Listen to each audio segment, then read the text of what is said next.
the United States is committed to a future of peace and stability in the region, including peace between the Israelis and the Palestinians. That aim is advanced, not harmed, by acknowledging the obvious facts. America's policy of principled realism means we will not be held hostage to old dogmas, discredited ideologies, and so-called experts who have been proven wrong over the years, time and time again. This is true not only in matters of peace, but in matters of prosperity. We believe that trade must be fair and reciprocal. The United States will not be taken advantage of any longer. For decades, the United States opened its economy, the largest by far on earth, with few conditions. We allowed foreign goods from all over the world to flow freely across our borders. Yet, other countries did not grant us fair and reciprocal access to their markets in return.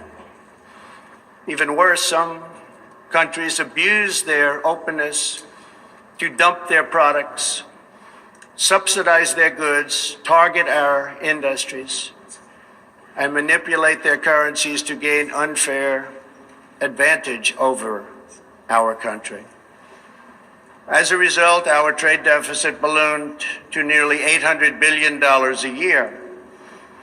For this reason, we are systematically renegotiating broken and bad trade deals.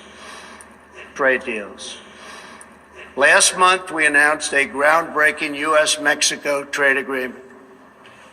And just yesterday, I stood with President Moon to announce the successful completion of the brand new U.S.-Korea trade deal. And this is just the beginning. Many nations in this hall will agree that the world trading system is in dire need of change. For example, countries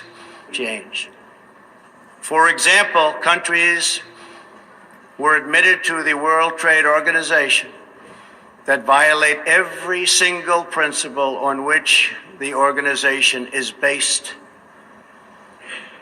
While the United States and many other nations play by the rules, these countries use government-run industrial planning and state-owned enterprises to rig the system in their favor.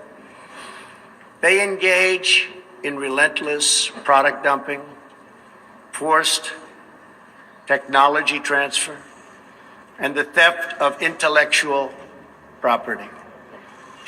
The United States lost over 3 million manufacturing jobs, nearly a quarter of all steel jobs, and 60,000 factories after China joined the WTO. And we have racked up $13 trillion in trade deficits over the last 2 decades. But those days are over. We will no longer tolerate such abuse. We will not allow our workers to be victimized, our companies to be cheated, and our wealth to be plundered and transferred.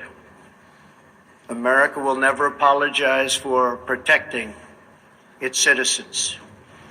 The United States has just announced tariffs on another $200 billion in Chinese-made goods, for a total so far of $250 billion. I have great respect and affection for my friend, President Xi, but I have made clear our trade imbalance is just not acceptable. China's market distortions and the way they deal cannot be tolerated.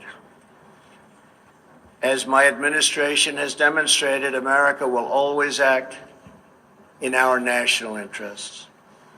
I spoke before this body last year and warned that the UN Human Rights Council had become a grave embarrassment to this institution, shielding egregious human rights abusers while bashing America and its many friends.